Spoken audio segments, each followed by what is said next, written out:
वायुसेना में शामिल हुआ दुश्मनों का काल, राफेल। राजनाथ बोले, ये आंख दिखाने वालों को कड़ा संदेश। फ्रांस से खरीदे के 5 अत्याधुनिक फाइटर जेट राफेल भारत आने के 43 दिन बाद आज अंबाला एयरफोर्स स्टेशन पर वायुसेना में शामिल किए गए। इस मौके पर वायुसेना प्रमुख RKS भदौरिया ने कहा कि सुरक्षा की मौजूदा स्थिति को देखते हुए राफेल को शामिल करने का इससे अच्छा समय कोई और नहीं हो सकता था। इससे पहले रक्षा मंत्री राजनाथ सिंह और फ्रांस के डिफेंस मिनिस्टर फ्लोरेंस पार्ले की मौजूदगी में सर्वधर्म यानी हिंदू, मुस्लिम, सिख और ईसाई धर्म के अनुसार पूजा की गई। उसके बाद एयर शो हुआ जिसमें फाइटर प्लेन ने आसमान में ताकत दिखाई। फिर लैंडिंग के बाद वाटर कैनन सैल्यूट दिया गया।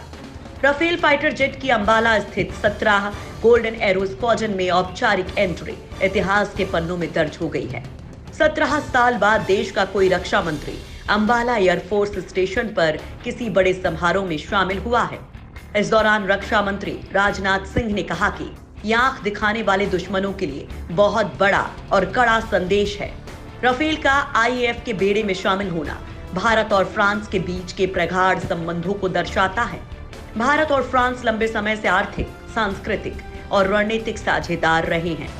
मजबूत लोकतंत्र के प्रति हमारी आस्था और संपूर्ण विश्व में शांति की कामना हमारे आपसी संबंधों के आधार है।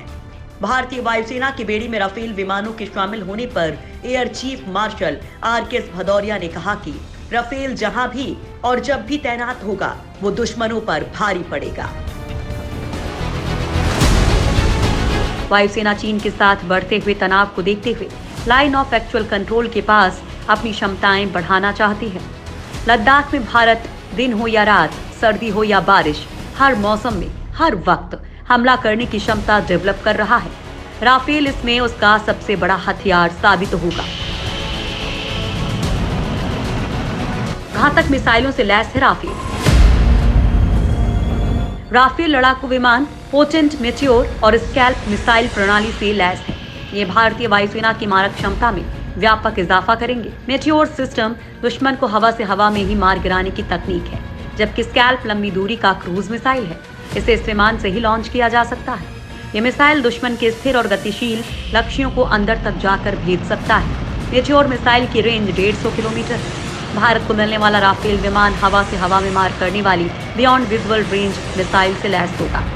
ये मिसाइल दुश्मन के प्लेन को बिना देखे सीधे फायर किया जा सकता है। इसमें एक्टिव रडार सीकर लगा होता है, जिससे मिसाइल को किसी भी मौसम में फायर किया जा सकता है। वहीं स्कैल्प मिसाइल या स्टॉर्म शैडो किसी भी बंकर को आसानी से तबाह कर सकती है। इनकी रेंज लगभग 560 किलोमीटर होती है।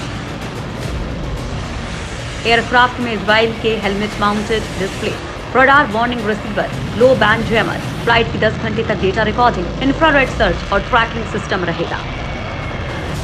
चुटकियों में कर सकता है दुश्मन को खाक। राफेल में बहुत ऊंचाई वाले एयरबेस से भी उड़ान भरने की क्षमता है। चीन और पाकिस्तान से लगी सीमा पर ठंडे मौसम में भी विमान तेजी से काम कर सकता है। मिसाइल अटैक का सामना करने के लिए विमान में खास तकनीक का प्रयोग किया गया है। राफेल एक साथ जमीन पर से दुश्मन के हमलों को ध्वस्त करने और आसमान में आक्रमण करने में सक्षम है।